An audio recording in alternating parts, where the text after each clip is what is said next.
Good morning.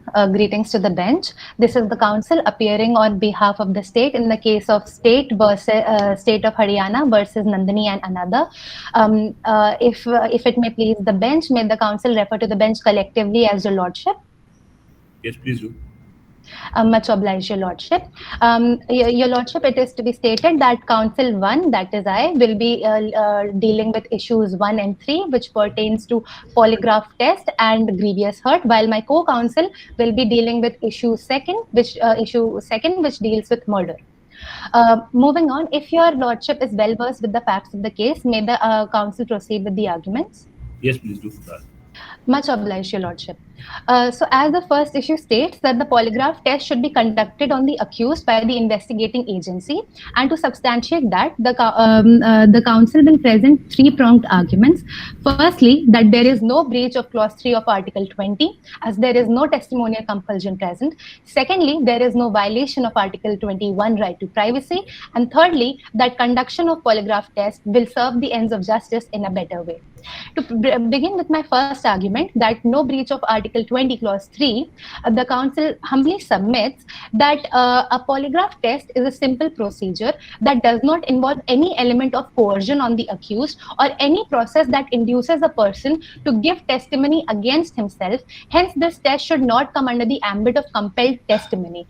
As your Lordship is well aware, that for there to be a violation of Clause 3 of Article 20, the person is forced to be a witness against himself, which is not the case in this case. For a polygraph test, a person has a full autonomy whether or not he wants to answer a question, which has been upheld by the Supreme Court in various instances. For example, Dinesh Dalmia, which has been cited on page one of the memorial, that subjecting an accused to undergo a scientific test will not amount to breaking his silence by force. Therefore, such tests do not amount to compelling a witness to give evidence against himself.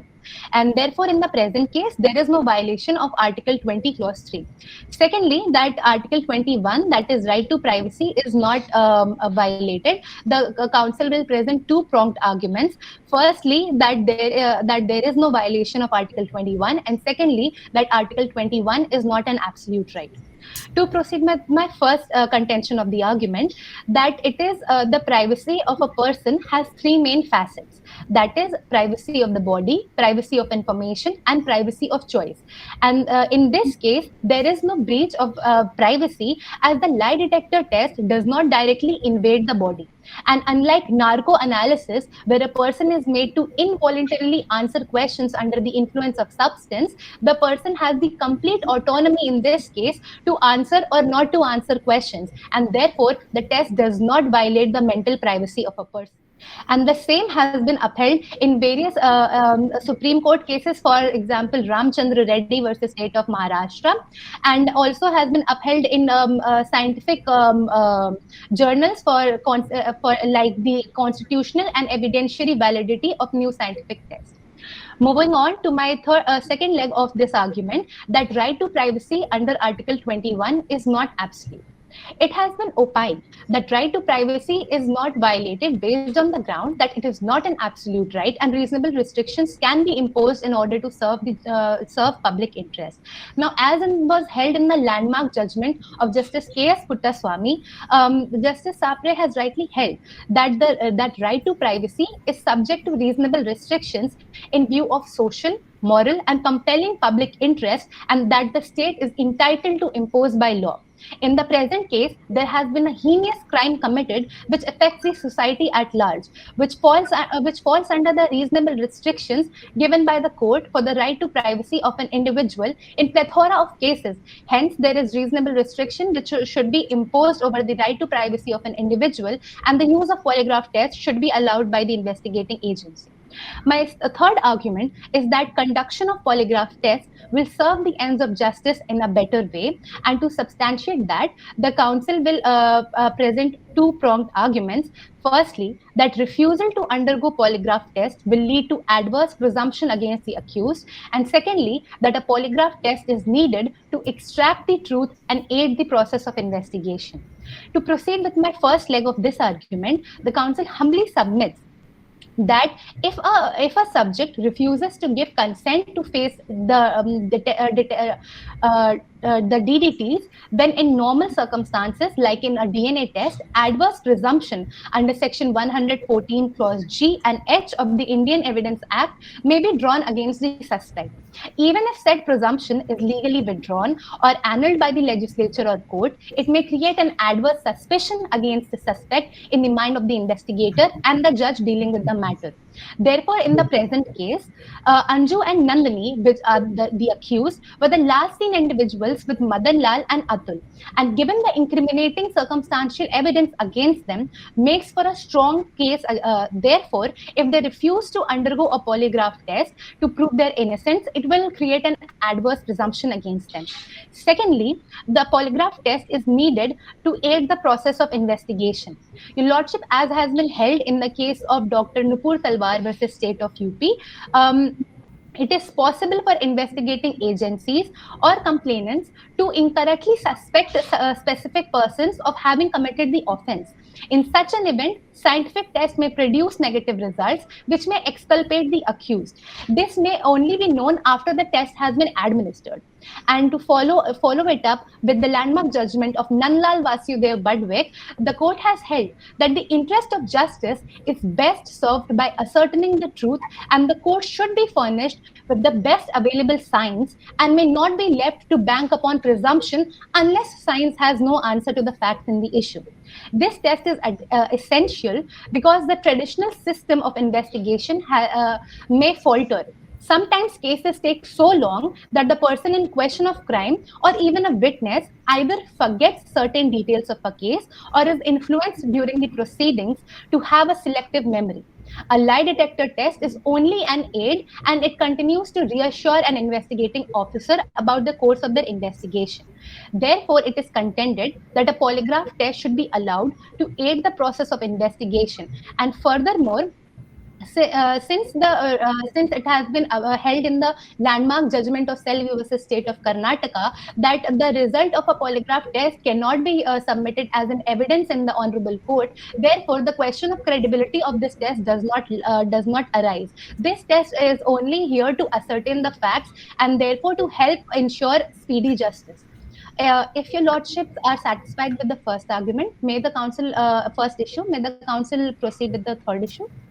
Yes, please do, please. Much obliged, your lordship.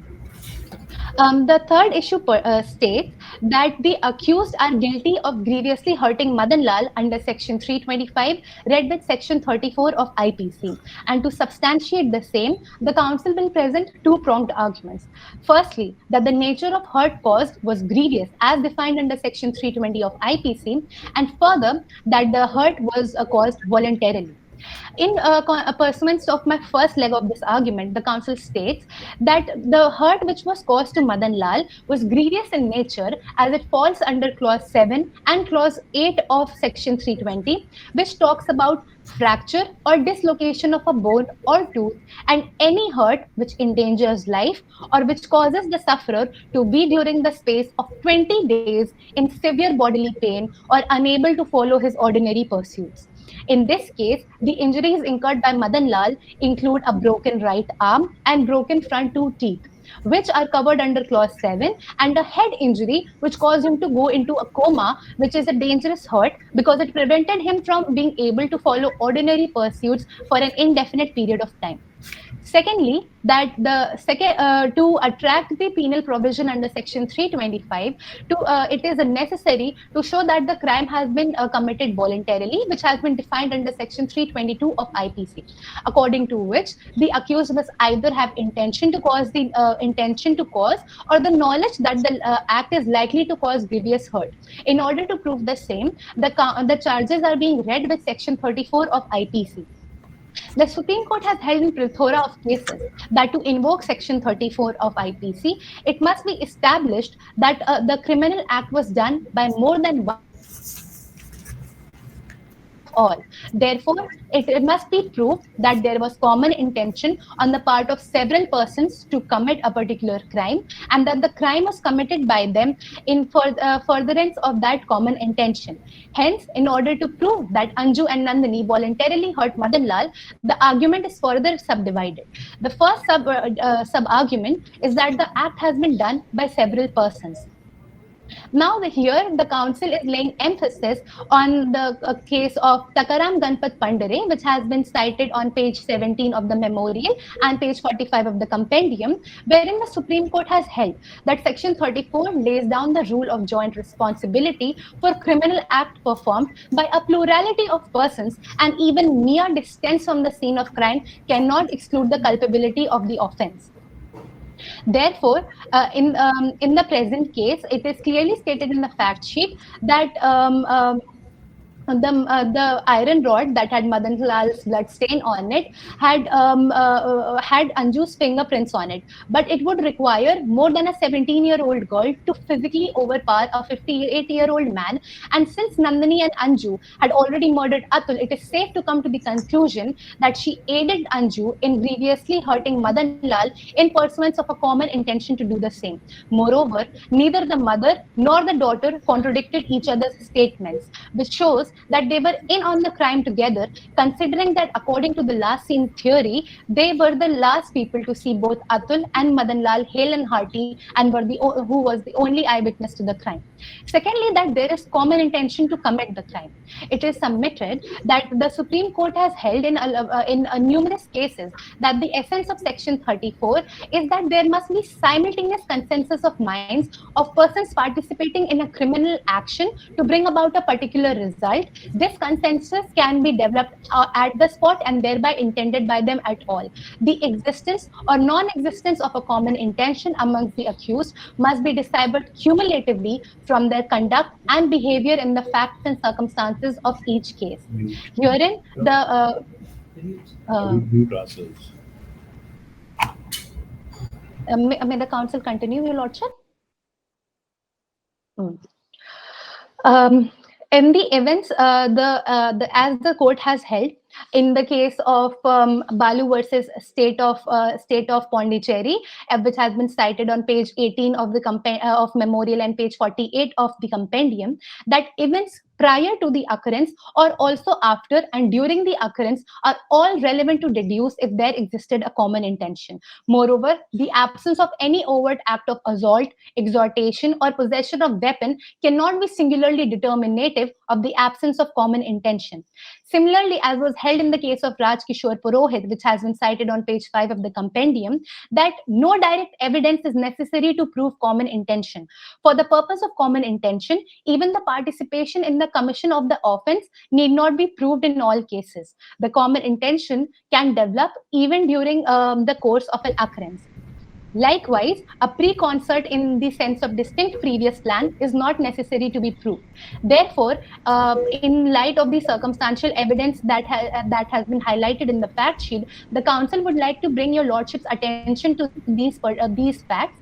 That firstly, manner of the origin of the occurrence. Now, this incident occurred at house 321, as that's where Madan Lal was found unconscious. Since there were 4 people in the house, one of whom was dead, adverse presumption under Section 114 of the Indian Evidence Act falls on Anju and Nandini, and the onus of responsibility on proving their innocence falls on them in consonance with Section 106 of the Indian Evidence Act. Secondly, the manner in which the accused arrived at the scene of crime. Now, one of the accused, Nandini, arrived at the scene of crime from the back door, as when the dead body was already lying on the front door, and her father-in-law was lying unconscious in the courtyard. And for a person who just claims to have discovered her father-in-law lying unconscious shows no shred of shock or emotion, save her perplexity on finding the police at her home. Thirdly, that the concert with which the attack was made. In the present case, Madan Lal sustained multiple injuries, which could not have been possibly carried out by Anju, a 17-year-old girl, alone. Therefore, it is safe to assume that her mother aided in grievously hurting Madan Lal. Thirdly, the injuries caused by one or some of them. Now, Madan Lal incurred a broken right arm, front to broken teeth, and a head injury which led him to coma, which shows that the accused had the knowledge and the intention of grievously hurting Madan Lal. Since Atul had been murdered by Anju, there were only three people, because of which he became the eyewitness. Herein comes the motive to grievously hurt Madan Lal, as he posed as a threat since he could not. Just a minute, just tell me one thing. How do you Yes. draw an adverse inference given the fact that the deceased was found outside the house? The Your deceased Lord- is not found in the house, he is found outside the house. And the proposition doesn't say that some witness was available to be examined under 161 or anything else. Your Lordship, the council would like to highlight that the iron rod which was procured from the scene of crime inside the house had Atul's fingerprints on it, which shows that he must have been inside the house, and also that his wristwatch was found near the gate of the house, and therefore it shows that the person must have been inside. The deceased must have been inside the house, and during maybe he was after fleeing the scene of crime, wherein he was hurt and thereby killed by the accused. No, if you see the para 7 of this proposition, it says recovered from the spot. Spot is outside the house. Secondly, Atul's blood, the blood of Atul is not on that rod. If you see para 7, it says police team had recovered from the spot an iron rod. Spot is outside the house. But Your Lordship, it even though it did not have Atul's blood on it, it did have his fingerprints. And also, the council would like to highlight the case of Jayanti Lal Verma, wherein the murder had been committed inside the four walls of the family accused, even though they were not even in the confined space of four walls. They were not even present in the house. Still, section 106 was applied. Also, as was in the case of Arushi Talwar case, wherein There is a difference. Just a minute. There is a slight difference. This occurrence, we don't know where it took place, but the body was outside the house. Arushi Talwar's case was that the deceased was inside the house. But Your Lordship, even then there is a close proximity between where the body was discovered and where the crime has happened. Therefore, we cannot let in the possibility that maybe somebody else could have swooped in and commit the crime. Herein, there are only these. Council, you are basically pinning both the responsibility on the mother and daughter, right? Yes, Your Lordship. Right. Now, you are also inferring or presupposing that there was some relationship of the deceased with one of them, Yes, Your Lordship. right? Now, could it be that the father-in-law was not liking the relationship and there could have been a scuffle between the injured and the deceased also? That possibility is also there or no? Your Lordship, if that were be to true that there must have been a scuffle between Madan Lal and Atul, then there is no fingerprints of Madan Lal on either of the weapons that were procured from the scene of crime that he was the aggressor and tried to hit Atul in this case. And also from what we know. That is add to what my lord has said. It says fingerprints of Anju and Atul. Yes, Lordship. So a scuffle is possible. But Your Lordship, in that way, had it been Atul trying to murder Madan Lal, then firstly, It could have been Madan Lal objecting to Atul and coming to the house, right? And it's not necessary that Madan Lal would have his hands on the rod. Atul is the father. Atul is the son of Madan Lal.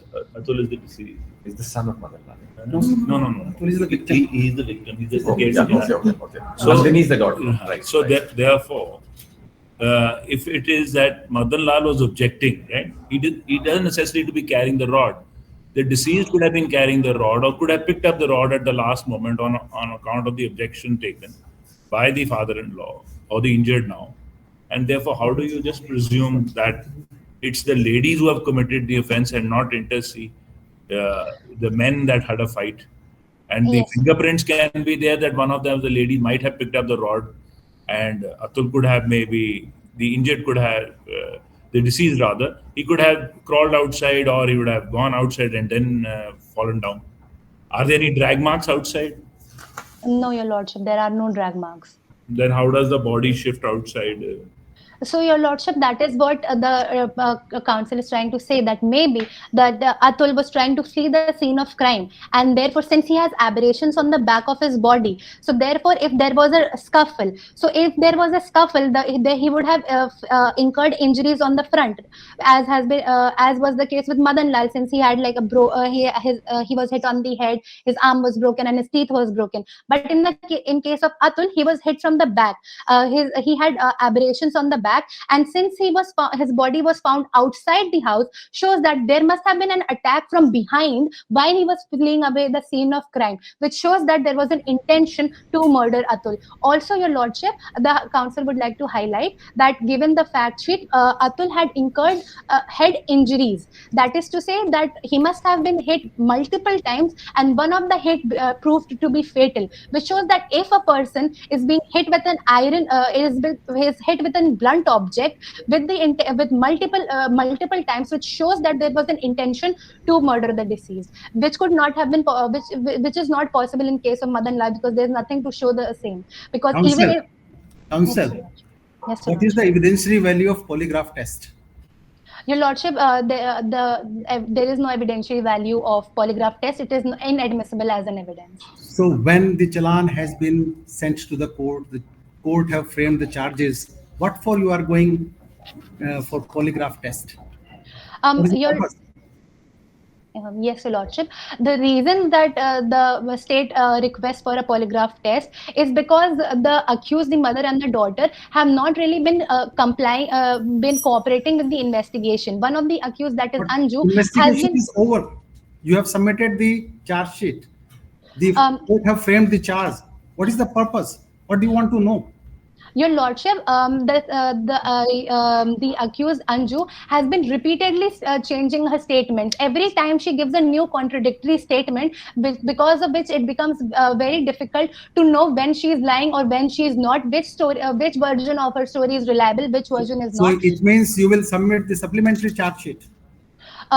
Your Lordship, it would be necessary in that case, because since the accused is clearly not cooperating with the investigating authorities, therefore it is My necessary. answer is my question is simple. Will you submit the supplementary charge sheet?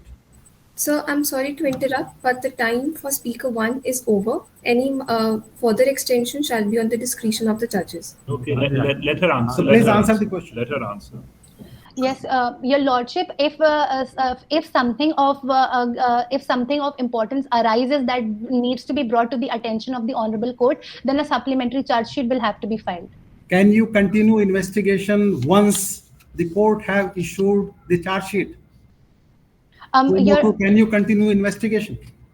Your Lordship, that the investigation can be continued as in further investigation in compliance to Section 173, Clause 8 of CRPC. When? Your Lordship, When? Your Lordship, to file the supplementary And how? charge sheet after the And how? polygraph test. Pardon Second, me. is this the right forum to take permission for polygraph test in case of Anju?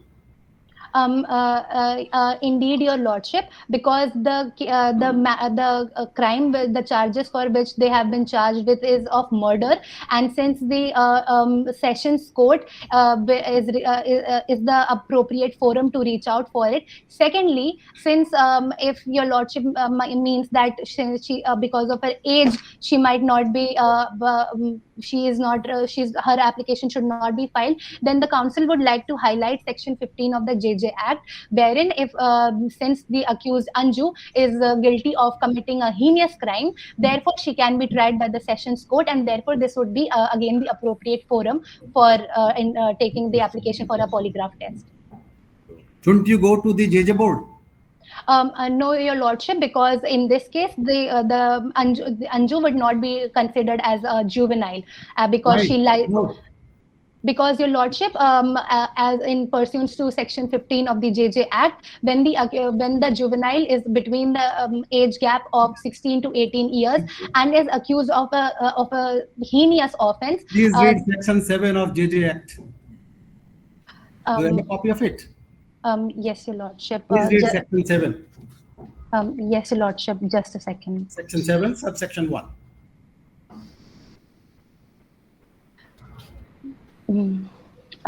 Section 7, subsection 1, when any magistrate not empowered to exercise the powers of a board under this act is of the opinion that a person brought before him under any of the provisions of this act, other than for the purpose of giving evidence, is a juvenile or a child, he shall without any delay record the opinion and forward the juvenile or the child and the record of the proceedings to the competent authority having jurisdiction over the proceedings. So has this court jurisdiction?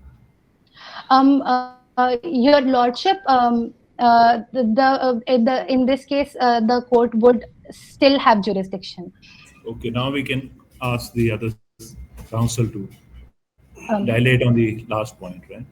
Indeed, Your Lordship. It was an honor to argue before the bench. Thank you. Okay.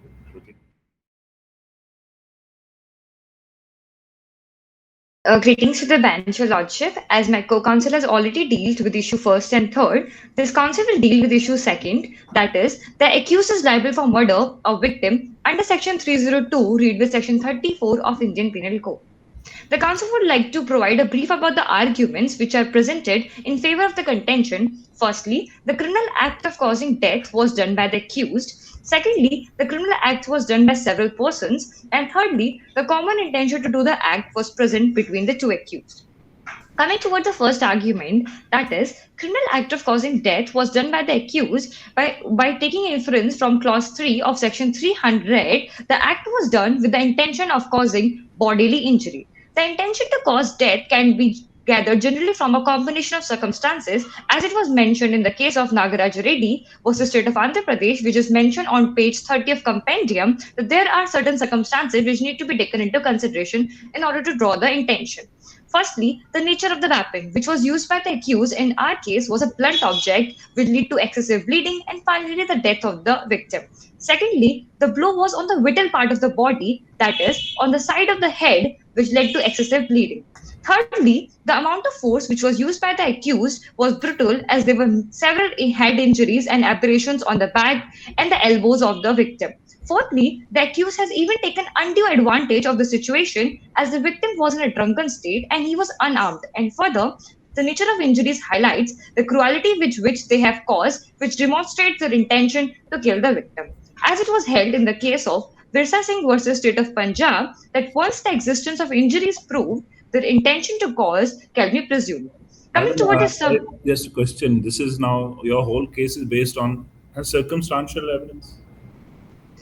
There is no eyewitness. Indeed, Your Lordship, there is no eyewitness because it happens within the four walls of the house. Yes. And the onus is on the. Do you have a motive going or no? Indeed, Your Lordship, the motive can be derived from the WhatsApp chats. What is the motive? As it can be derived from the WhatsApp chats, that Anju, who was the daughter of Nandini, she has an infatuation towards Atul, and she didn't even like the friendship of her mother with the Atul, from which we can derive the motive that her strong infatuation towards Atul can lead to his death. Further, the statement which was given by Nandini toward the police, from there we can discover the motive of Nandini, where she stated that she was relieved after the death of the Atul. So combining the motive with the circumstantial evidences, we can draw the conclusion that the act of the accused lead to the death of the victim, which establishes the causality link per se. And further, in our case, the onus of responsibility is on the accused itself, as there was a proximity of time and there was a proximity of place, and by applying the last seen theory. But the basic principle in criminal law is that the prosecution has to prove the case. The onus doesn't lie upon the accused. So how can you say that the onus lies on them? Indeed, Your Lordship, although as in our case, there is no such direct evidences from because it happens within the four walls of the house. So there was a landmark judgment, that is Sharad Birdi Chand Sarda versus State of Maharashtra, which mentioned that that when there is no direct evidences and the facts, so the court can directly associate evidences conclusively from the chain of circumstances, which can be drawn by the prosecution itself. So in our case, the chain of circumstances are conclusive enough to prove the guilt of the accused, as is a close proximity. Demonstrate the chain of circumstances. Indeed, Your Lordship.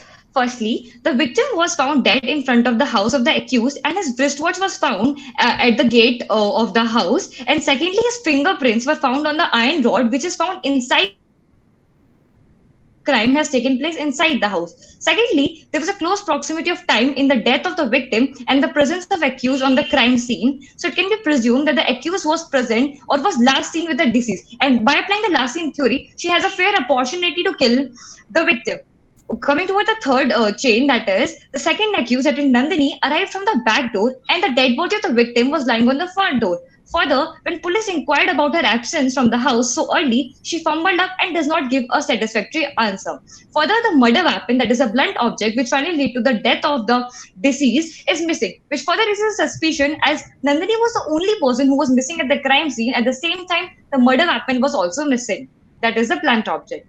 Coming toward the fourth circumstantial evidence, that Anju, who was a prime witness, she was giving conflicting statement to the police, as her earlier statement contradicted with her WhatsApp chat, where she says she barely know Atul, but her WhatsApp chat shows her strong infatuation towards. So her after conduct also reflects a role of suspicion on her. Further, as a crime was conducted in the house where there is an indication of presence of 4 members, out of which 2 are victims, the presence of no other members can be inferred because of the proximity of time. Did you get the WhatsApp chats, what we call certified, got the certificate from the agency or no?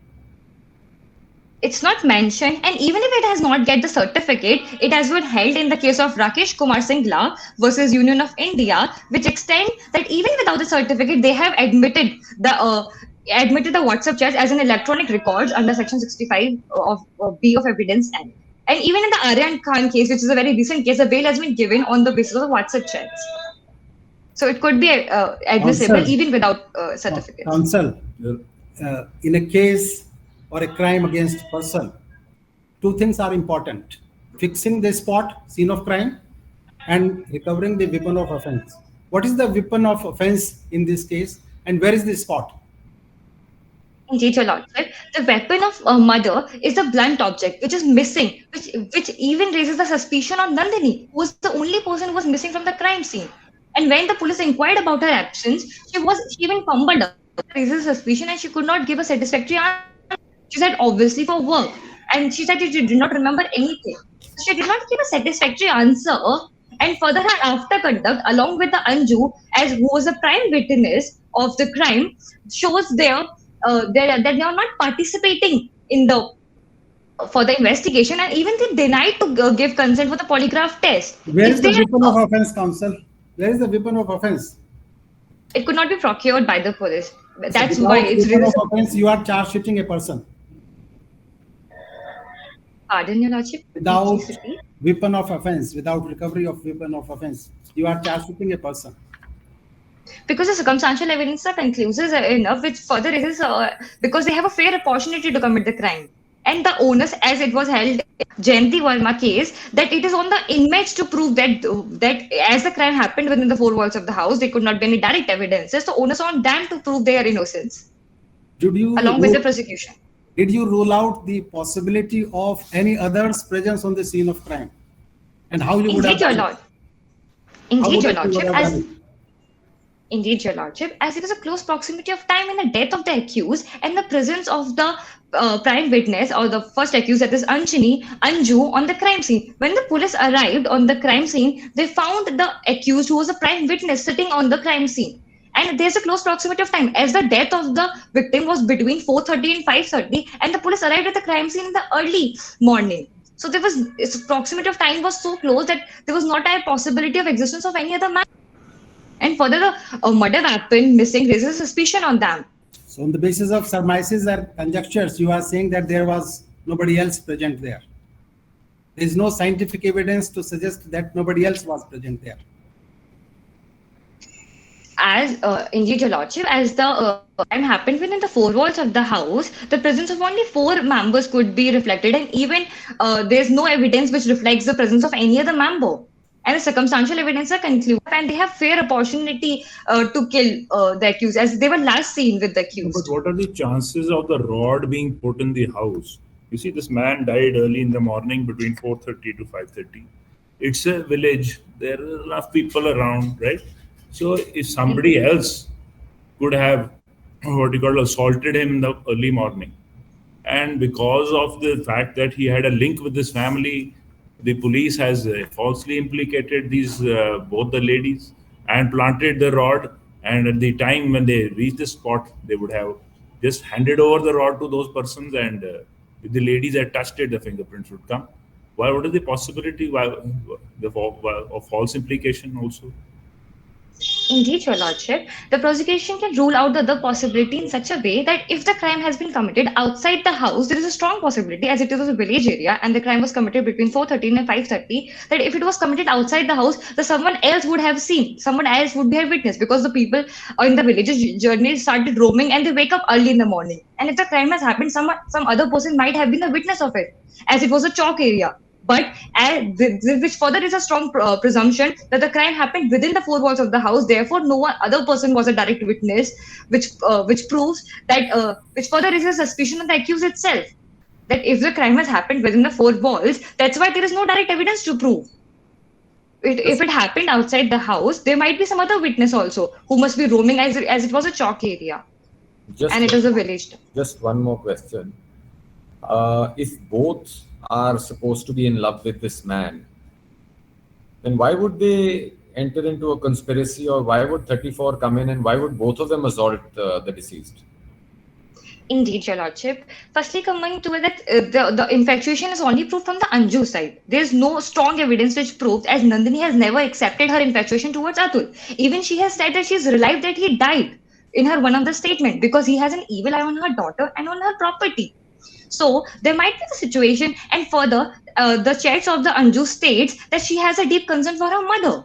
So because of her strong infatuation towards Atul, and she could not get him, and the common intention might have developed this for the moment when the mother told about the evil intention of the Atul, because she believed that he has an evil eye on their property and on themselves. So it could have developed this spur of the movement, because they have a motive, which could be reflected from the WhatsApp chats and from the statement which is stated by the Anju. We can discover her motive, because even after the death, she said that I am relieved that he died. Could it be a case of provocation, grave and sudden provocation? You think it's possible? No. Sorry, Your Lordship. The council would like to state that it's not a case of sudden and grave provocation, which is an exception under 5 under section 300, because in such a condition, there might be strong evidence to prove that the sudden provocation. There's no such thing which might have aggravated them, and further, the other person is unarmed. And the nature of injuries, which are multiple head injuries and the abrasions, reflects their intention to kill him. Otherwise, as he was fleeing from the house because of the abrasions from at the back side, at that time he was attacked, and from the blunt object on the head, which proved the fatal. How do you know? How do you say you're unarmed? The knife was found in his pocket. We don't know whether he had brandished the knife inside the house or not. Indeed, Your Lordship, the knife was only found in the pocket of the accused, of the victim. No, it's your own case that he was inside the house. Now, what happened inside the house? Whether he took out a knife, as the question asked, whether it was a provocation or a threat to the inmates when he took out the knife, we don't know at that point of time whether at that point something happened. And out of the two ladies, if both are involved in some manner or the other, one could be more involved, the other might not be involved totally. This lady who came in later from the back door, maybe she had gone to the field, she doesn't even know what has happened. Maybe the girl, the Anju, was found involved by the injured, and then and something happens at that point of time, and there's a scuffle between the men because of this man visiting the house at that hour. And maybe this lady who comes at the last moment, Nandini, was never at the spot. So how can you accuse her of this crime? Indeed, Your Lordship. Firstly, coming towards the knife.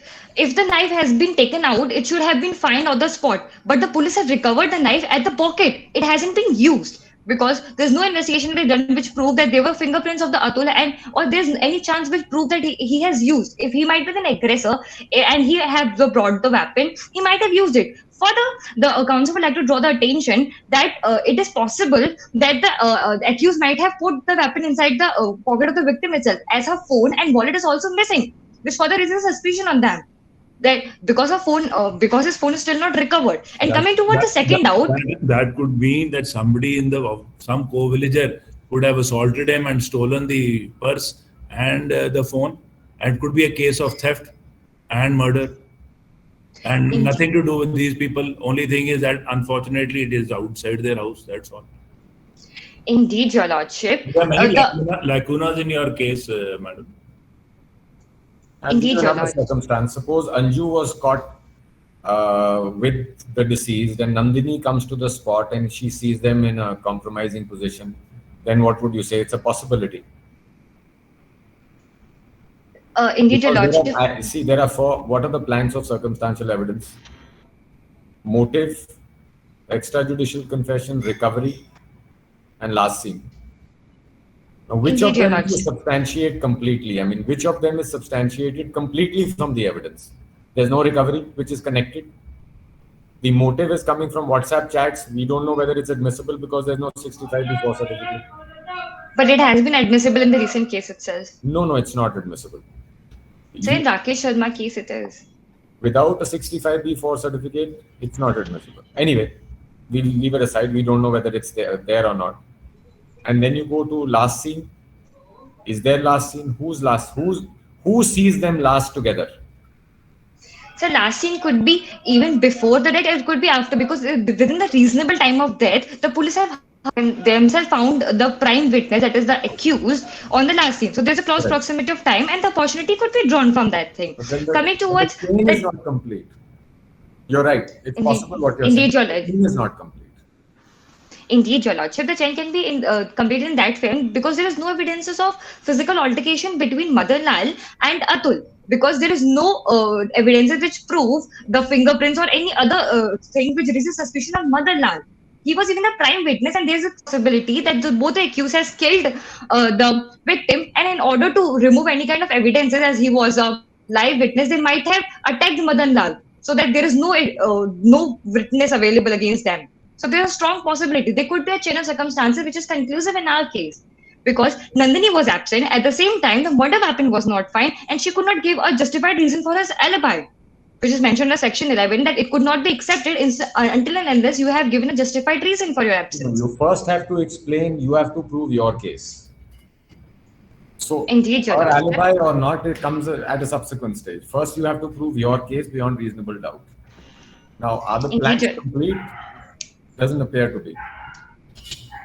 Indeed, Your Lordship. The circumstantial evidences plus the motive are conclusive enough to prove that there is no other probability as the presence of no other member could be formed on the basis of that it happened within the four walls of the hand, and there were the presence of only four members. Coming toward, if there was a physical altercation between Madan Lal and Atul, it has been clearly eliminated by the prosecution itself, as there is no such evidences which proves that the Madan Lal has been involved in the altercation.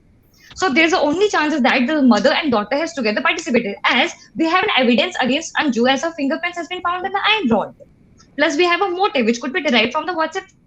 And as the murder weapon was missing, and after the conduct of the mother-daughter shows their common intention.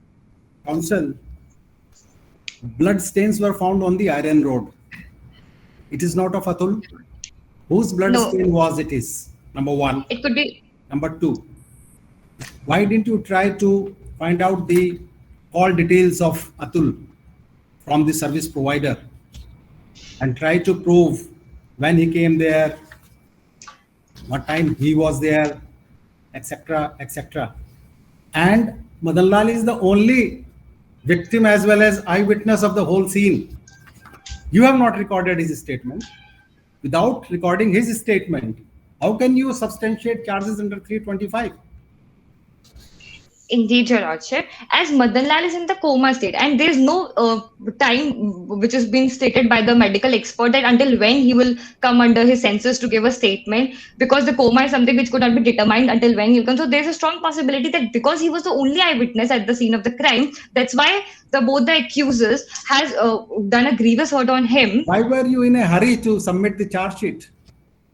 You should have waited till Madan Lal recovers and gives his statement. Because he is the only person who is the eyewitness. Without Indeed, Your that, Lordship, but you have submitted your charge sheet. Indeed, Your Lordship, but there is no time frame until when we have to wait, because he's in a coma. And when a person is in a coma, there could not be any justified time until when he will recover. It's even possible that he might not recover any time. So if So he could not recover, you will frame people, innocent people. Who can you frame that? Because your Indeed, Your evidence are Lordship. based on surmises, conjectures, circumstantial evidence. Was it ethical on part of you?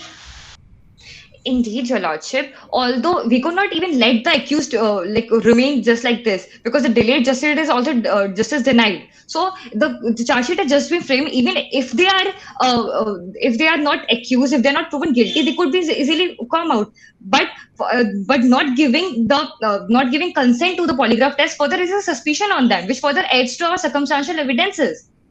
That if they are innocent, what's the problem for them to give the consent to polygraph test? As it's not a testimonial compulsion, they still have the choice to answer or not to answer the question. So these are the other continuing chain of circumstances which already draws a suspicion on the rest to accuse, as the presence of no other member could be proved, and they have a fair opportunity, plus the motive could be derived. And Can you explain why have you not submitted one complaint and one charge sheet in this case? Why Indeed, only Your- one joint charge sheet? Why not one complaint against Anju and one charge sheet against Nandini? Indeed, Your Lordship. The prosecution has filed a compiled charge sheet because it's an act of a common intention, because active participation It is and illegal. involvement. It is illegal. A juvenile cannot be tried in a joint proceeding by the court. Indeed, Your Lordship, but under Section 15 of the JJ Act, it's clearly mentioned that she should be treated as adult, as she is accused of a heinous crime, whose punishment is more than 7 years. Did As you a- undertake as a- preliminary assessment under Section 14 and 15?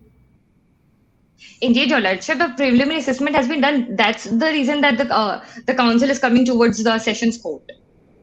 The due procedure has been followed. That's From where you mentioned. record it? Is there anything said on the record? Indeed, Your Lordship, but the clarification said that all the facts are stating that the due procedure law has been established. In the clarification, it's mentioned that the due procedure law has been established. So we can draw an inference that the circumstantial evidence are conclusive enough, as there's no other possibility of the presence of any other member. How do you presume a common intention between the two, please? As you yourself said that there is some mother-daughter relationship, infatuation, right? Being relieved. That means one of them was having a relationship, the other was jealous, right? So then where is the common intention to kill the deceased? In fact, it's a contradictory kind of a stand, because your case is that yes, on one stand, the mother-daughter, obviously one of them was annoyed with the other having an affair with them because of some jealousy or factor. So how are you roping them in common intention? Either one of them has done it. That's it. How was the other responsible? Can you please- Indeed, Your Lordship, the unison or the common intention could have been developed at the spur of the moment. Firstly, as Nandini was not happy because he believed that Atul has an evil eye on her daughter and her property, and Anju was not happy because she believed that she believed that there's some affair of some friendship between Nandini and Atul, which could be clarified by the Nandini herself, because she is not happy and she further has a suspicion on Atul herself. So then she should break her mother's head. Why did she break Atul's head? Indeed, Your Lordship, it could be derived from the WhatsApp chat itself that she has care for her mother, as she has even inquired from her friends that her mother is suffering from some ailment, and so which shows her love towards her mother, that she is concerned about her health. That's why she didn't attack on her mother, and because of the infatuation and when she came to know about the discovery of truth about the reality of the Atul, so there's a possibility that the commentation might have been, developed at the spur of the moment because both of them have a motive. And it can be even considered by the after conduct of the, as it is held in the case of Raj Kishori Purohit versus State of Madhya Pradesh, that after conduct of both the accused also state their common intention as their silence and unwillingness in participating in the investigation, even they were the inmates of the house, and Anju was a prime witness, further raises a suspicion on them. So after conduct also raises up. They So by have, taking, they have a right to remain silent. Now, suppose one of them has killed the deceased, right? Being closely related to each other, they will try to protect each other because now there is nobody left in the family. You see, they know that if one of them is sentenced, right? So therefore, now one has become a vegetable, the other man has died, and the third will go to prison, right? So therefore, it's a natural human instinct to protect your close relative. So what is wrong in being silent? indeed, Your Lordship, but their conduct further reflects that. Firstly, that we found the fingerprints of the Anju, which shows involvement, and secondly, the murder weapon is missing, and which raises suspicion only on the who was missing at that time. That she has taken the murder weapon out of the case, and she was there to destroy destroy the evidences against herself. So it shows that there was a presence of both the members, and both are the inmates of the house. So it shows that active participation could be from both the sides, as both of them were present on the crime scene. Even the legal omission also comes under. I'm sorry to interrupt, but the time for speaker 2 is over. Any further extension shall be on the discretion of the judges. Why do you say that the rod could not have been used for the murder?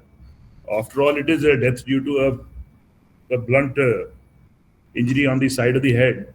So the same rod could have been used to club him to death. So why do you say it is missing? Indeed, Your Lordship, because the bloodstains which were found on the iron rod are not of Atul. It's clearly mentioned in the fact sheets. Therefore, the prosecution can draw inference that iron rod was not a murder weapon, and it could be with a blunt object. It could not be with the fall of an victim because there's no blood stain on the fall, which have been recovered by the police. So it is a strong possibility that he was fleeing from the house when he was attacked from the backside, and at the same time he was attacked by Nandini because she is the one who is not with the murder weapon, and because of that blunt object he died, which proved to be fatal. Okay, then thank you. If the Lordship is satisfied, shall the council move towards the prayer? Yes, you can move. Indeed, Your Lordship. Therefore, in the light of the facts of the cases, the issues raised, the arguments advanced, and the authorities cited, may this Honorable Court be pleased to adjudge and declare that the polygraph test should be conducted on the accused by the investigating agency. Secondly, the accused is liable for murder of victim under Section 302, read with Section 34 of Indian Penal Code. Thirdly, the accused are also guilty of grievously hurting Madan Lal under Section 305, read with Section 34 of IPC. The prosecution additionally pray this Honorable Sessions Court may make any such order as it may deem fit in the interest of justice, equity, and good conscience. And for this act of kindness, appellate as duty bound shall forever pray. Thank you. It was an honor to argue before the bench.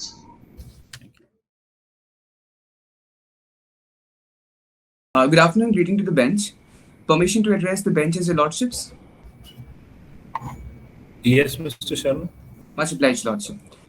May it please the court, I, Sanjay Sharma, along with my co-counsels, Ishi Dayal Srivastav and Sanmati Avasthi of Team 16, stand in front of this honorable bench, appearing on behalf of the defendants in the dispute between State of Haryana versus Nandini and others. Here and after this shall be presented, will refute the same. Your lordships, the quota for Section 3, the quota for Clause 3 of Section 300 was laid down in Virsa Singh versus State of Haryana, wherein 4 conditions are required to be met in order for a case to be put under Clause 3 of Section 300. First, it is to quite objectively prove that the body injury is present. Second is to prove that second is the nature of the injury. Third, it must be proved that there was an intention. And once these 3 elements are proved to be present, the inquiry proceeds further. Thereafter, in the last point, it must be proved that the injury described, made up of the 3 elements set out above, is sufficient in the ordinary course of nature to cause death. It is to be seen by the Honorable Court that the Apex Court has held time and again that under Clause 3 of Section 300, the intention to cause death or the knowledge that an act would likely cause death does not matter at all. Rather, what matters is intention to cause the bodily injury in question, Your Lordships. In other words, the bodily injury present upon the deceased, which resulted in its death. Once the existence of injury is proved, Your Lordships, the intention to cause will be presumed unless the evidence of the circumstance warrant an opposite conclusion. My submission is that there is, in fact, an opposite conclusion to the facts and circumstances. First, dealing with the point of intention of Nandini and Anju to cause bodily injury upon Atul. The prosecution has attempted to prove the guilt of Nandini and Anju largely by interpreting the circumstantial evidence. Your Lordships, the jurisprudence around such evidence is rather clear. The apex court in Gambhir versus State of Maharashtra has said that the evidence of such nature has to be exclusive and conclusive. Now, at this point, we need to see circumstantial evidence along with the background of Clause 3 and the rule of interpretation put forth by the apex court under Fakira versus State. Your Mr. Lordship. Sharma, Yes, Your Lordship. you have to explain under 313, right, your statement that why have you been falsely implicated? What is your stance? You are silent, right? Pardon, Your Lordship. Under 313 CRPC, right? You are supposed to give your statement that why you've been falsely implicated. Why are you silent on this aspect? We have to first of all. You have to give your due explanation that how, or for what reason you have been falsely implicated. But there is total silence on that. So why should not an adverse inference be drawn against you that since you don't want to undergo the polygraph test? Indeed, Your Lordship. The adverse inference in this particular case should not be drawn because, as part of the defense, the sole responsibility of us is to poke holes in the hypothesis put forth by the prosecution. The argument which will be put forth by to Your Lordships in this case would be that the hypothesis is so not concrete that there are in fact holes in the entire idea, and there is a very high possibility that there are more than one inferences. And that is precisely why this argument is being made, Your Lordship. We carry on. Much obliged, Your Lordship. I will straight away come to the point of circumstantial evidence, but let me just quickly mention that in Fakira versus State, the rule of interpretation was as such that the apex court has said a man is intended to do what he has to do, but if there are other circumstances which revolve around the case, that presumption is rebuttable. Okay. So, looking at the facts of the case, Your Lordship, the reason why the alleged intention of causing bodily injury upon Atul is being imposed on Anju is because on the PMR report in the very first line, the cause of the death is said to be an injury with a blunt object. That is the iron rod. Further, fingerprints of Anju are present on the iron rod, and there is blood, and the corpse of Atul is unfortunately lying outside the house. It is to be seen, Your Lordships, that these four independent factors appear to have been clubbed together by the prosecution, making Anju the apparently logical culprit of the heinous crime. I submit before Your Lordship to infer intention is not airtight. A lot of questions, in fact, can dig hole in this hypothesis. For example, Learned Counsel 2 submits in the proceedings submitted that there was a point of using an iron rod. If the intention was in fact present, and it was as crystal as the prosecution has made it out to be, then why does the PMR report say that? Pardon me. Why does the PMR report say that there is an equally probable chance of the death happening due to falling and excessive bleeding? Thereafter, upon being asked by Your Lordships about the weapon of offense, went missing from the prosecution story. Then, how is prosecution sure beyond reasonable doubt that the iron rod has caused the alleged death of Atul? At this point, it is necessary for me to again quote from Fakira versus State, where the court held, and I quote, "It is not necessary that the offender should intend to cause an injury of the nature. But, and it is to be noted, the fact that the injury cause is sufficient in the ordinary course of nature causes death does not necessarily follow the inference that the offender caused the death. Therefore, Anju is safe on that point. Why would Anju and Nandini, who have two different temperaments for Atul, have the common intention to kill Atul? Why is Anju's infatuation with Atul is not being taken into account?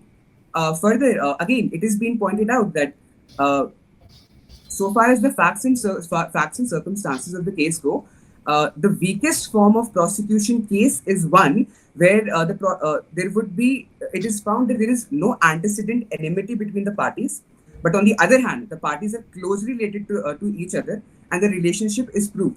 That so is to be the case. Anju was in fact infatuated with Atul. Further on, prosecution argues that the incident happened inside the house. It is asked if they did kill him together, why did they not place the body outside the house for the whole world to see? Nandini fumbled, prosecution argued. Why is the emotion not being taken into account?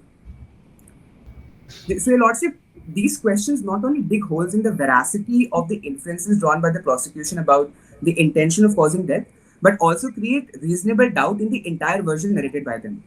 Therefore, Your Lordships, it is rather patently visible that the prosecution is attempted to prove guilt of Nandini and Anju by interpreting circumstantial evidence to a very, very high degree.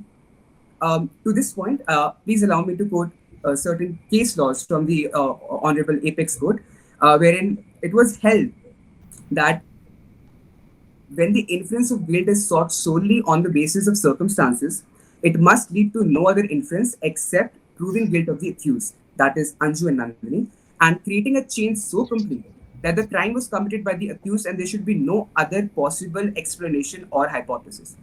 Therefore, it is humbly submitted before Your Lordships that upon taking into account every plausible hypothesis in this case, it would be erroneous to decisively conclude that Anju and Nandini killed Atul in cold blood, given the facts and circumstances of the case. To conclude this submission, Your Lordship, allow me to point two further case laws.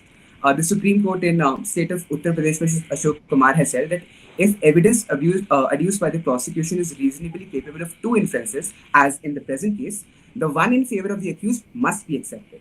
Not to mention, and perhaps most importantly, a case of this nature was also seen by the Supreme Court, wherein in state of Rajasthan versus Kamla, circumstantial evidence was not held sufficient to convict an accused when the possibility of the deceased receiving fatal injury by fall was not able to be ruled out. Therefore, they were not convicted. If the bench is satisfied with this submission, may I proceed forward with the section 34, Your Lordships? Yes, please. Much obliged, Your Lordships. Your Lordships, the bone of contention in the next issue is whether Anju and Nandini had the common intention to kill. I humbly submit before Your Lordship that they did not share the common intention to kill Atul in cold blood. The Apex Court in Parichat versus State of Madhya Pradesh has laid down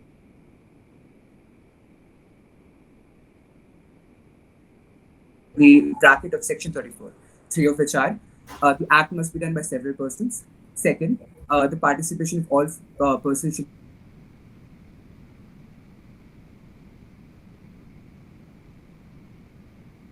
intention only. Your Lordships, it must be proved by the prosecution that the killing of Atul was done by Anju in furtherance of common intention of her and Nandini. If this is so, then the liability will be imposed on both of them. Otherwise, they would not come within the bracket of section 34. And it is my humble submission before Your Lordships that the prosecution has evidently failed to do so. Your Lordships are aware that proof of common intention is indeed hard to come by, but it can nevertheless be deduced by inferences and facts and circumstances of the case. While that is what prosecution has apparently done, I humbly submit before Your Lordships that inferences drawn by the prosecution have a scope of plausible doubt in them, and therefore, due to this doubt, it cannot decisively be proven Anju and Nandini had the intention to murder Atul. Just give me 1 second, Your Lordship. Okay, so the Privy Council, in the landmark judgment of Mehboob Shah versus Emperor, which is the biggest authority for this particular clause. Further, Ramnath in the Apex Court in Ramnath versus Madhya Pradesh has observed that the inference of common intention should never be reached unless it is a necessary inference deducible from the facts and circumstances of the case. I submit that the inference of Anju and Nandini having a common criminal intention to kill someone is not is not by any stretch of imagination a necessary inference which has to be deduced. The prosecution to prove common intention rely upon the injuries present on Madan Lal and Atul, and quite pardon me, Lordship, I would take that point back. But common intention is obviously very clear because he was having a relationship with both of you, right? So therefore there was frustration on that account, and therefore both of you decided to do away with him. Your Lordship, that just not might be the exact picture here, because Anju was infatuated with Atul, but neighbors had thought that Atul came to visit Madan Lal's house because of Nandini. Nandini per se had no infatuation or any connection with Atul, and it is in fact, pardon me, this could in fact be corroborated by the fact that when it was asked to Nandini, she said that she was very happy because of the fact that Atul is no more in their lives, because she thought he had an evil eye on her daughter. So there is, by any stretch of imagination, no common intention, or in fact, for that matter, just one. The statement that Nandini makes or Anju make to the investigating agency is inadmissible in evidence. So what they say actually has no relevance. So her saying that I was unhappy because he used to visit, he had an eye on my daughter, etc., is completely irrelevant. What do you have to say about that? If I could look at my submission, and because it is indeed, it could be corroborated. 25 or 26 of the Evidence Act makes it quite clear any statement to a police official is inadmissible. So a motive coming out from a statement made by an accused to the police, what value would it have? Your Lordship, it has to be seen in the wider scope of things. If indeed the particular statement is not admissible, let us put the point of law over here. But it has to be seen in the wider scope of things. When someone has mentioned, no. It can't. That statement is inadmissible, clearly. Because now they are charge sheeted, they are accused. Anything said by them cannot be read, subject to exceptions. What are the exceptions to that? It's not a case of discovery of anything. Yes. It's only where if either some articles are discovered or something, then those statements can be there. But otherwise, all the police has to do is to record a statement and present a charge sheet, and there you go inside. Okay. Again, to protect the people, it is there. So you can't take the benefit of the same now. Okay, so to answer the question, while coming back to the original point, that is, common intention to kill Atul was shared by Anju and Nandini. While Anju is infatuated towards Atul, there was in fact no intention at all. If Nandini has something, it is not mentioned in the facts.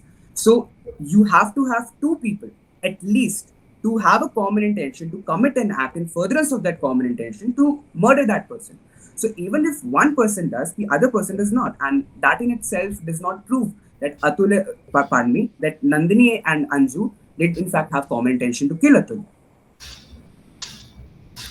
Counsel, a child is presumed to be innocent till the age of 18.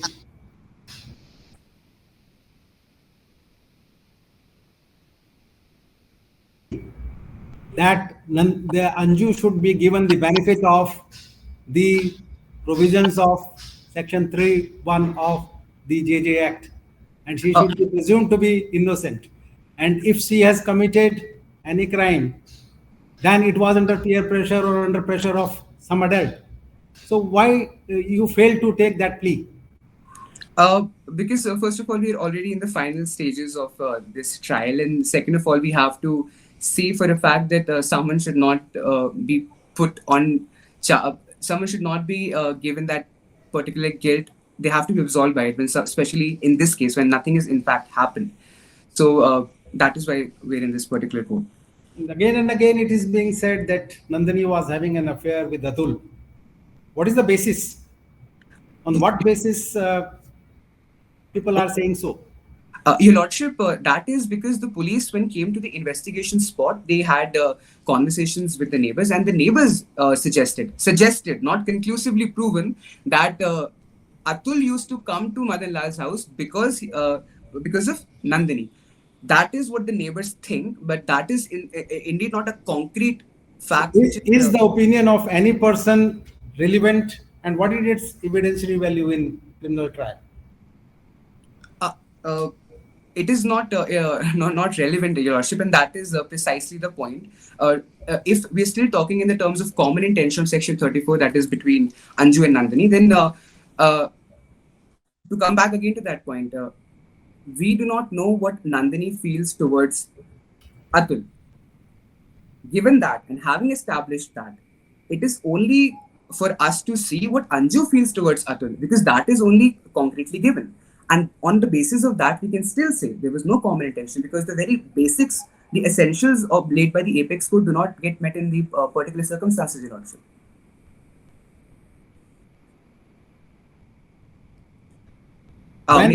When can opinion of a person is relevant in criminal trials? Under various circumstances, Your Lordship. For example, in medical negligence, when in fact the court is stumped by some medical deformity which a person may have, as has happened in various cases. In those particular circumstances, the court can in fact ask for a doctor to come, look at the evidence, look at the entirety of the thing, and then give his opinion. Under which provision of Evidence Act? Pardon me, Lordship. I plead ignorance to that particular point. Should I continue the submissions, Your Lordship? Yes, please do. Carry on. Okay, just wrapping it up. I suppose I do not have much time. So, on a prima facie reading of the submissions, it feels that the prosecution is forcibly trying to prove that the act was done by more than one individual. Maybe Atul and Madan Lal had a scuffle and injuries upon both were caused in the process, as Your Lordship pointed out. Maybe there is a fifth individual involved in the entire story, because even the knife is recovered from Atul's corpse, his phone and wallet are missing. Maybe it's a case of robbery. Maybe the acts were done in the process of self-defense, as Atul had come home drunk and may have tried to commit a sexually explicit act over Anju. So there is in fact a lot of inferences which could be drawn. Allow me to point out a few case laws to quickly summate my arguments. In Baba Nandan Verma versus State of Assam for Section 34, the Apex Court has held that the inference must be premised on incriminating facts established by prosecution beyond reasonable doubt.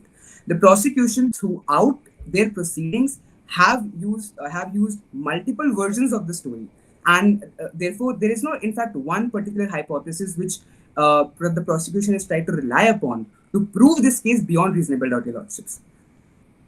Your Lordship, then further, the Supreme Court in Pandurang versus Hyderabad has said the incriminating facts must be incompatible with the innocence of the accused and incapable of explanation of any reasonable hypothesis. Your Lordships, I plead that there is a presence of more than one hypothesis, just one too many, that there was common intention. And lastly, Your Lordship, in Brijlal Prasad versus State of Bihar, the mode of proving common intention should be such as to exclude doubts and prevalence of common intention, mobilizing the offender in actions. However, if there is any doubt at all, then the benefit of doubt has to be given to the accused. Keeping this in mind and summating the entirety of arguments, the version of the story which could be derived out of the facts and circumstances are indeed one too many. And every interpretation leaves us with completely new inference, but no interpretation, Your Lordships, leaves us only with one inference. That is, Anju and Nandini wanted to kill Atul under 300 clause 3 and had the common intention to kill him together under Section 34. By that, I conclude my submission, Your Lordship. An academic question, Counsel. Can fingerprint be lifted from an iron rod? But I don't understand the question. Can fingerprint be lifted from an iron rod? In what context are we? I don't understand the context of this question, Your Lordship. I'm asking, police have manipulated those fingerprints. This is my argument. Okay. So you want to prove whether fingerprint can be lifted from an iron rod or not? Your Lordship, what I want to prove is that there are in fact more than one stories available. So police could have planted the iron rod. There could have been a scuffle. There could have been an altercation. Why didn't you request to exhibit the iron rod in front of the court and take the opinion of an expert whether fingerprint can be lifted from that iron rod or not? Pardon me, Your Lordship.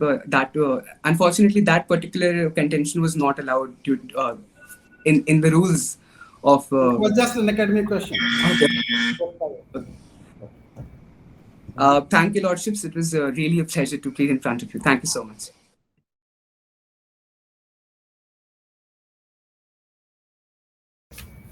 The council seeks permission to move to the submissions regarding whether the charges under section 325 read with 34 maintainable, and the issue whether the permission to conduct the polygraph test should be granted or not. Your lordships, if your lordships agree, the council would proceed. Yes, please. Yes, Mr. Dea. Indeed. Proceeding to my first submission, your lordships, regarding the charge under 325 read with section 34, that Anju and Nandini have not voluntarily caused grievous hurt to Madan Lal. Accordingly, your lordship, we submit a two-pronged argument. First, that the accused did not have the requisite mens rea to commit the offence, and secondly, if at all your lordships find merit in the prosecution's version, then it is in all probability that Nandini was of unsound mind at the time of incident and hence was incapable of understanding the nature of the act what she is doing. Your lordships, it is submitted before this honorable court that the two essential elements of a crime are mens rea and actus reus. Your lordships, it has been very clearly held in the case of Kartar Singh versus State of Punjab. An act forbidden by penal law is not punishable if it is not accompanied by a guilty mind. It is that what we plead in our defense here, that Nandini, being in a state of unsound mind, was not able to form the required intent, and hence Nandini is to be absolved of all criminal liability. Your lordship, the council humbly submits that the rules laid down in McNaughton case lay down the foundation of insanity as the defense, and the test of wrongfulness of the act is in the power to distinguish between right and wrong, not in the abstract or in general, but in regard to the particular act committed. Your lordship, the principle is laid down in section 84 of the IPC, and hence we derive two essential ingredients which ought to be proven before the defense of section 84 can be allowed. First essential ingredient is the accused was of unsound mind and hence was incapable of knowing the nature of the act, or that what he was doing was wrong or contrary to law. And second is the accused was of unsound mind at the very time of the commission of the offence. Your lordships, in the further course of submissions, I will explain to this court how both these was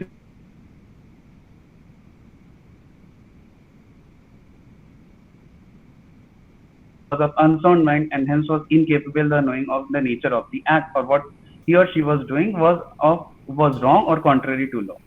Your lordship, the term unsoundness of mind has not been defined. However, in a category of cases, it has been held by the apex court that it means a state of mind in which an accused is incapable of knowing the nature of his act, or that he is incapable of knowing what that he is doing is wrong or contrary to law. It has been equated by the courts to mean insanity. Your lordship, it is also at this juncture that it is important to distinguish.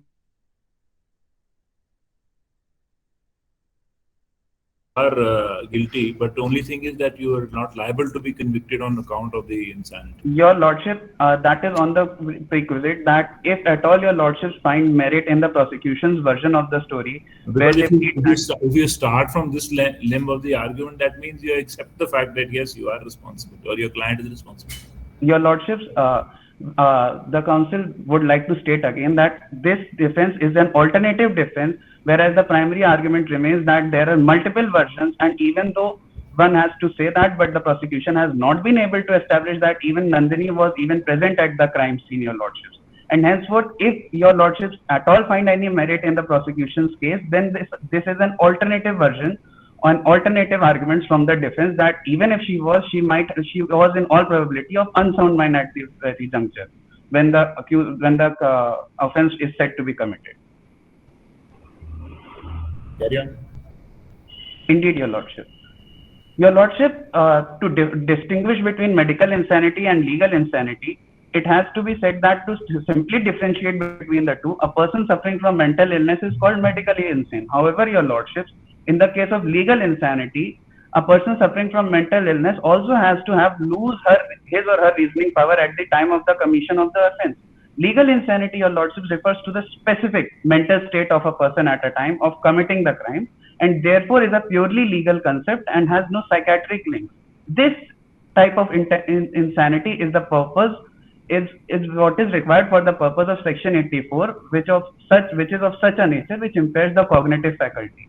Your lordships, in the present case, it is evident from the Anju that Nandini, her mother, was indeed suffering from some ailment, and she used to get into fits of violence and rage and uncontrollable rage at several occasions, and later she used to forget everything. Your Lordship, this state of mind clearly indicates that Nandini, while in a fit of rage, does not realize what she may be doing, in that fit of rage may be contrary mens rea, and hence is entitled to defense under section 84. Your Lordship, as has been held in the case of Ratan Lal versus State of Madhya Pradesh, in that case the accused used to set fire to his own clothes and house, and in the case before the Apex Court, he had set fire to someone's khalihan. Your Lordship, the Apex Court held that the accused behavior is hardly rational, and the accused was entitled to the defense in that case under section 84. Your Lordship, in this present case also, Nandini's behavior during those fits of rage was hardly rational, as she used to get violent, scream, and later she used to forget everything like nothing has happened. And hence, Your Lordship, it was a perfect case for section 84 of IPC. Your Lordship, I would like to further quote the case of Kamala Bhunia versus West Bengal, where the accused was tried for her husband's murder with an axe. A suit was filed against the accused. She alleged to be insane at the time of the incident. The investigating officer, which recorded, the prosecution's duty was to arrange for the accused's medical examination, which they did not, and which they did even if it was held that there was no motive for murder, which has also been held in our case. The accused made no attempt to flee, which the accused in our case even did not. Nor did any attempt was made to remove the alleged incriminating weapon, which is similar in our case. Your Lordship, failure on the part of the prosecution to discharge its initial responsibility for the presence of mens rea in the accused at the time of the commission of the offence gave the defense the benefit of section 84 in that case also. Your Lordship, further to address the concern that there is no medical evidence, in the case of Pulabhai Sadhu Shinde versus State of Maharashtra, the Bombay High Court granted bail even in the absence of medical evidence of insanity, on the basis that absence of medical evidence does not mean exclusion of common sense. Your Lordship, in that case, the accused in an attempt to commit suicide jumped in a well with her baby and later was convicted for the murder of a baby. And in that case, the court granted that even without the medical basis of the insanity. Your Lordship, now having established that accused was of unsound mind, the defense further endeavors to establish that the accused was of unsound mind at the time of commission of offence. Your Lordship, for this, the defense would like to attract the attention of the bench to Govinda Swamy Padyachi and the State of Maharashtra versus Ahmadullah, that it is to be seen by this court that while coming to the conclusion that whether the accused was suffering from an insanity at the time of commission or not, prevailing circumstances. This plea of insanity is to be taken at what stage? Is it going to be taken at the final stage, or you would have taken it at the earlier stage so that they could have got you examined from an expert? Your Lordship, this plea of insanity is being taken from the earlier stage, although the plea of insanity is now also being taken right now also, Your Lordship, so that Nandini can be absolved of all guilt. Your Lordship, can the counsel proceed? Yes. Your Lordship, it is to be submitted before this court that this is the information from Anju that mother was suffering from some ailment. It is on record in the facts, and Nandini on many occasions used to get into uncontrolled rage. That much has been established. Your Lordship, the proposition also mentions that these fits of rage began after her husband's death in 2017, Your Lordships. And therefore, a reasonable inference can be drawn from that death was what triggered these unnatural fits of rage under the influence of which she would get out of control, she would scream, get violent, uncontrolled rage, and everything. Your Lordship, therefore, in the prevailing circumstances, when Nandini saw Madan Lal crash on the ground and then go unconscious, would have triggered her unnatural rage, under the influence of which she might have hit Madan Lal and his front two teeth were broken.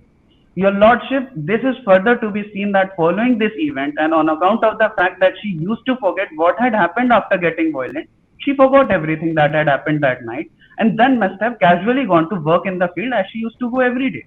Your Lordship, this is all the more evident from the fact that when police came, she did not know why the police was there and had trouble remembering why she was in the field in the first place. Your Lordship, this forgetfulness, this clearly shows that she was in the state of unsound mind and hence was unable to assess the nature of the crime. Your Lordship, further, no motive has been established on the part of Nandini to injure Madan Lal, as there is nothing in the factual matrix to point towards any sort of animosity between the relationship of Nandini and Madan Lal, and hence no motive is established. Your Lordship, motive is very clear that Madan Lal was unhappy with the conduct of the daughter-in-law who had a relationship with Atul, who was the caretaker of the land.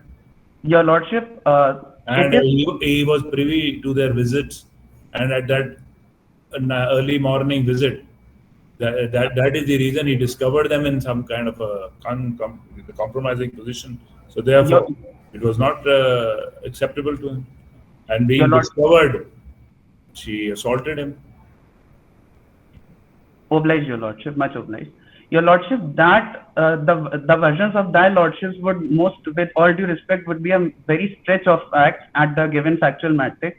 However, Your Lordship, the given factual matrix does not even remotely indicate that Madan Lal even believed that Nandini had any sort of relationship between Madan Lal did not even know or had any objection towards any prevailing relationship between Atul and Nandini, and neither the fact sheet does establish or say by any length that there was indeed a relationship between Nandini and Atul. It is only the neighbor's opinion, which Your Lordship, in the current society we live in, every society forms such opinions if the husband dies and there is an other person coming to the house, and henceforth this is just hearsay evidence which is very weak in the course, and hence Your Lordship, that is why the defense states that there is no concrete motive established, and in the light of that, in the case of Daya Bhai Chhagan Bhai Thakkar versus State of Gujarat, the absence of motive can also be taken into consideration along with other circumstances of the case to determine the question of sanity or otherwise of the accused.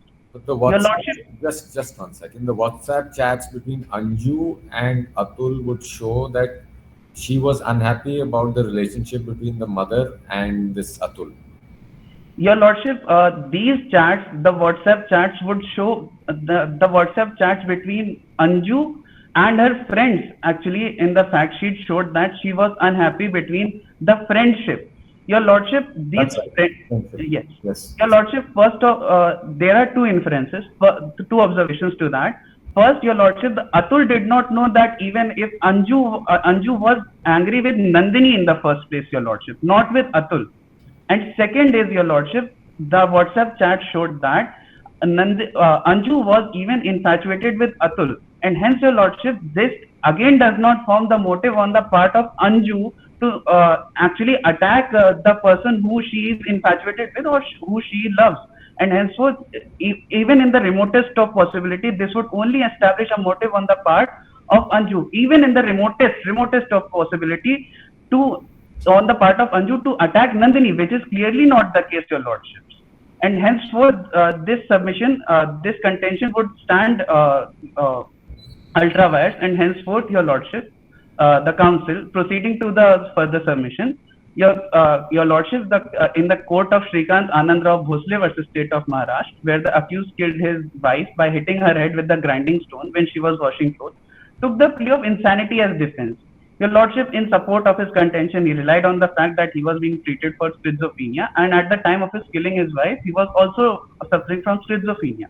Your Lordship, taking this and the fact that schizophrenia can reoccur, the Apex Court granted him the defense of insanity under Section 84, as the sufferer of such disease may not be fully aware of the consequences of his act. Your Lordship, what is to be taken into account from this case? Insanity plea in criminal proceedings is taken in cases where there is concrete proof against you. Here, there appears to be no proof against you. Why you are concentrating only on insanity plea? Why not on other evidence available or not available? Indeed, Your Lordship. Indeed, Your Lordship. The council would come right after that because, Your Lordship, the council, that is the reason why the council began by saying that the defense maintains that there is absolutely no proof in the prosecution case, and henceforth, even just in case, Your Lordship, the bench finds any merit in the prosecution's case, these are the alternative arguments, Your Lordship. Your Lordship, the council would further submit that. Explain why there were fingerprints on the iron rod. Indeed, Your Lordship. Your Lordship, it can be very well inferred from the fact that there was some sort of scuffle between the deceased and the injured, that is Madan Lal and Atul. Your Lordship, in that, it can be inferred very, very reasonably. In that scuffle, Atul grabbed the iron rod, attacked Madan Lal, which resulted in the fracture of Madan Lal's arm. Thereupon, Madan Lal fell to the ground, owing to that fracture, the pain, and henceforth, because your lordship, this is to be taken into account, that because Madan Lal was a person who was of very old age, could not sustain the pain of a fracture and was already going unconscious. That is exactly the point where your lordship, Anju comes and tries to defend her grandfather from the deceased attacking, and henceforth tries to grab the iron rod. Your lordship, this is where both the fingerprints come, and henceforth the iron rod was only hence the iron rod explains the fingerprints on the iron rod, your lordship. And how do you explain the blood of third person? Indeed, your lordship. Your lordship, this is clearly a lack of evidence on the prosecution's case, that they have even not been able to establish that this is the blood of a human. Your lordship, further, your lordship, to put forth before you that this is an agricultural setup, your lordship. There is sufficient animal husbandry going on, and it is very much plausible that the bloodstain had been there even before the presence of the occurrence of the crime, and must have been of an animal also, your lordship. It is not even established by the prosecution that this is actual human blood. And if that had been established, the defense would have been bound to explain, or even would have endeavored to explain the presence of the blood on the iron rod. But your lordship, there are n number of possibilities that even this is not clear that this blood is of human body. And how do you explain the wristwatch at the gate? Indeed, your lordship. Your lordship, it is again very much reasonable to see that Atul was in a state of a lot of intoxication, a greater degree of intoxication, because he was not only using alcohol, he also had opium, and hence he was greatly intoxicated. Your lordship, even if Nandini went into a fit of rage, your lordship, this would have clearly scared the deceased, and deceased made a run for his life.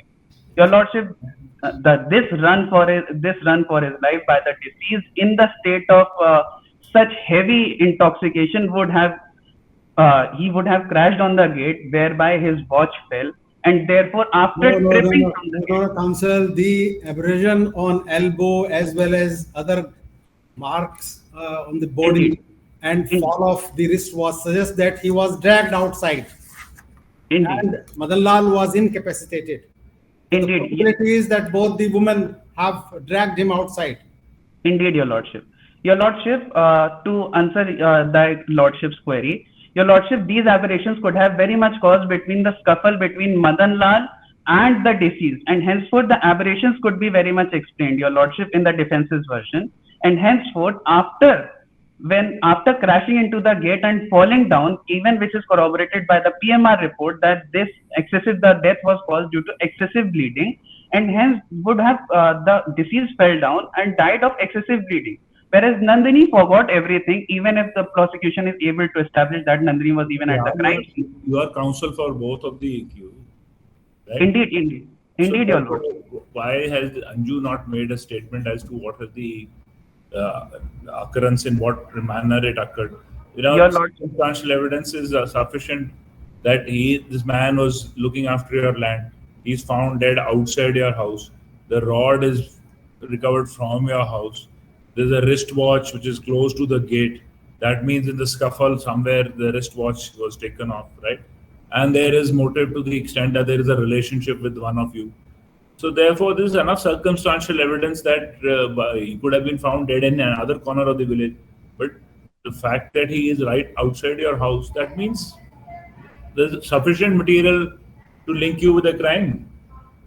Your lordship, to answer thy lordship's query, the council would like to submit that for just a second. The council would like to submit, your lordship, that firstly, when Anju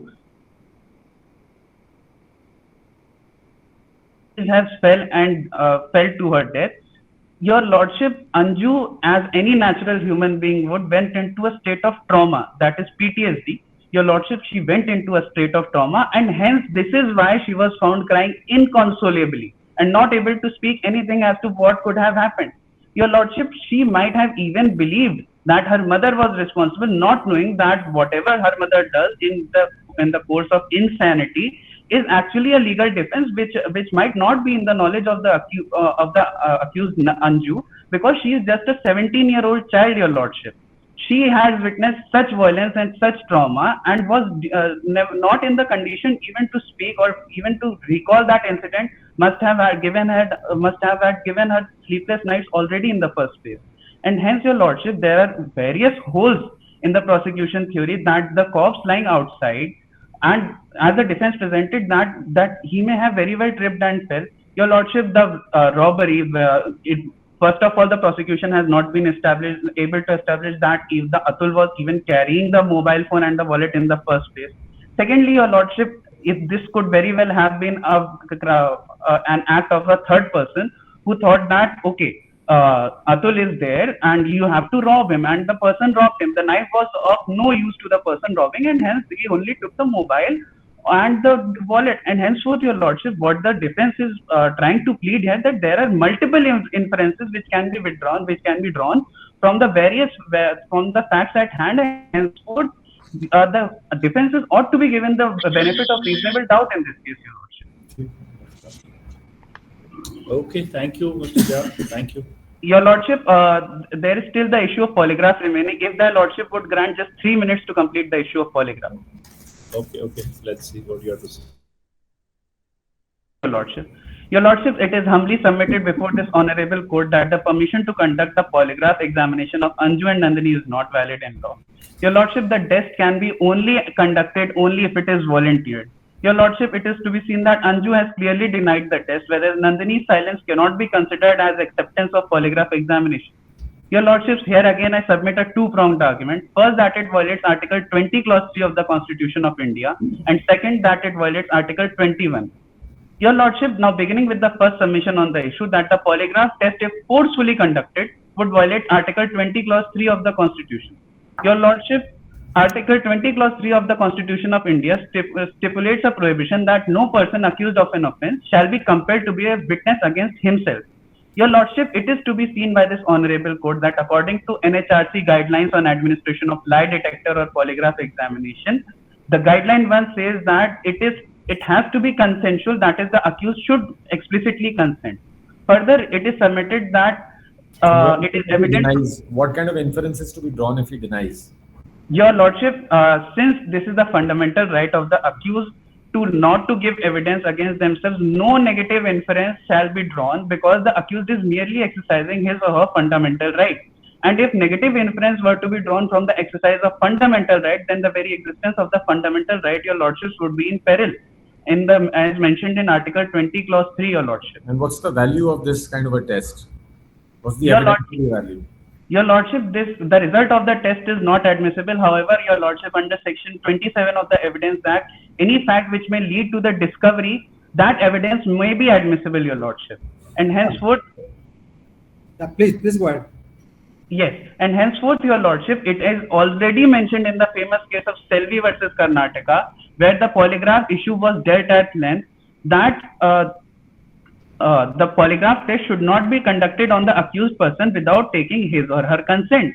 Your Lordship, in lieu of this, it is submitted that without taking the consent of the accused person, it would be the clear violation of Article 20, Clause 3. Your Lordship, it is also submitted that if it is permissible in law, as held in the state of Bombay versus Kathikalu, to obtain evidence from the accused by compulsion, by tread the hard path of laborious investigation and prolonged examination of other men, materials and documents, are realization, Your Lordship, that the privilege, while sometimes a shelter to the guilty, is often a protection to the innocent, which are Anju and Nandini in this case. Counsel, can a juvenile be asked to sign a consent? Your Lordship, the juvenile in this case, while being treated till now as a major, can also be now, if at this stage she is not consenting, Your Lordship, then then it would be The against simple the question is, can a juvenile be asked to sign any document or statement? Your Lordship, or be it any other statement.